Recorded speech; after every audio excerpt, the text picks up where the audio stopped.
dadka Soomaaliyeed weligood lama adoonsan, laakiin maxaad ka ogtahay adoonsigii ka dhex jiray gudaha Soomaaliya? Soomaalidu sidii ay u adoonsan jirtay dadka Oromada ah ee Itoobiya ilaa Kenya, Uganda iyo Tanzania. Warbixin muujinaysa in Soomaaliya ay adoonsan jirtay dadka wadamadaasi oo dhan ayaa markii ugu horeysay uu qoray Macadka Cilmi Baarista ee Michigan State. Qabaa'ilada Soomaalidu sidii ay u kala lahaayeen dadka madowga ah ee la adoonsan jiray iyo magacyadii ay ugu yeeri jireen adoonta, sida Abgaal oo ula baxay Beere, Raxan Weyn oo ugu yeeray Donald, iyo Hawiye oo Xabash ku magacaabay dadka ay adoonsadaan, waxay qayb ka tahay warbixinta cajiibka ah ee muujinaysa sidii ay Soomaalidu u adoonsan jirtay madowga. Sheekadan ayaan ku eegi doonaa muuqaalkana sii faafi. Qaaradda madow ee Afrika qarniyadii tegay iyo kuwii ka horreeyayba waxay u ahayd xilliyadii ugu xumeyd abid. Gumaysi iyo adoonsi oo ay u dheer tahay dagaallo iyo duulaan reer galbeed ayaa daashaday sandaqadaha Afrika. Inkastoo inta badan la gumaystay Afrika, laakiin haddana waxaa jiray wadamo aan dadkoodu la adoonsan oo ay ka mid tahay Soomaaliya. Haddaba maxay tahay arrinta cusub ee caalamku uu aad u qoray sanadihii dambe? Waxaan kula wadaagayaa xogo laga yaabo inaadan horay u maqal, kuwaasi oo ay tahay markii ugu horeysay ee wax laga qoro taariikhda. Soomaaliya waxay ka mid tahay sida la isla qabo wadamada aan la adoonsan dadkoodu. Taasina waa mid ay ku faanaan oo ay kaga duwan yihiin madowga kale. Laakiin waxaa soo baxaya warbixino kale oo tilmaamaya adoonsiga ka dhex jiray gudaha Soomaaliya, gaar ahaan Muqdisho. Inkastoo aanay wax wanaagsan ahayn, Soomaaliya waxay ka mid ahayd wadamada adoomada lagu kala iibsan jiray, sida lagu qoray maqaal markii ugu horeysay uu baahiyay Macadka Cilmi Baarista ee Michigan State bilowgii qarnigani.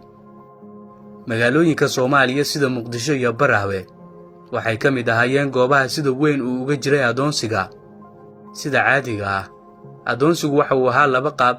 Mid waxa uu ahaa ka ganacsiga adoomada oo la isaga dhoofin jiray qaarad ka qaarad, midka kale oo ah in qofka adoonka ah lagu shaqaysto, sida in beeraha lagu fasho ama lagu xamaasho.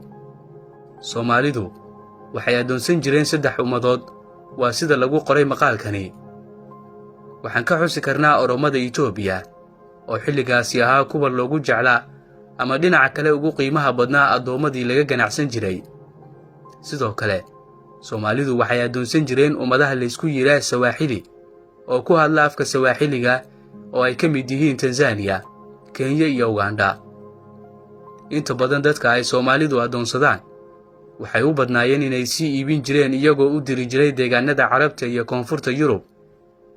Waxaan helnay xogo tilmaamaya sida qabaa'ilada Soomaalidu ay ugu yeeri jireen dadka ay adoonsadaan. Sawirkan waxaa ka muuqda liiska qabaa'ilada iyo magacyada ay u isticmaali jireen adoomadooda. Tusaale, qabiilada Raxan Weyn waxay odhan jireen qofka adoonka ah Donald, oo ah magac la mid ah adoon oo ay iyagu la baxeen.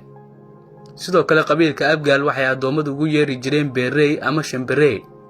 Hawiye waxa uu isagu lahaa magaca Xabash oo uu ku tilmaami jiray adoomada, halka qabiilka Daarood uu lahaa magaca adoon. Waa sida halkan ku cad oo ay muujinayaan dhigaalada taariikheed ee laga qoray adoonsigii ka jiray gudaha Soomaaliya. Magaalooyinka Muqdisho iyo Baraawe oo ahaa hoygii ilbaxnimada ee waagaasi waxay ahaayeen goobaha sida joogtada ah uu uga socday ka ganacsiga adoomada. Iyadoo inta badan la adoonsan jiray dadka wadamada Afrika, gaar ahaan kuwa galbeedka, Soomaaliya sida la isku waafaqsan yahay maalinna lama adoonsan. Taasi beddelkeedana waxay adoonsan jirtay Itoobiyaanka iyo Afrikaanka kale ee ka durugsan xuduudkeeda. Waa midda ay la yaabeen reer Yurub oo ay gumaystahoodu fursad ugu noqotay inay Soomaaliya ku soo duulaan, iyaga oo sheeganaya inay la dagaalamayaan is-adoonsiga. Haddaba, su'aashu waxay tahay maxay Soomaalidu uga duwan tahay madowga kale oo aan loo adoonsan?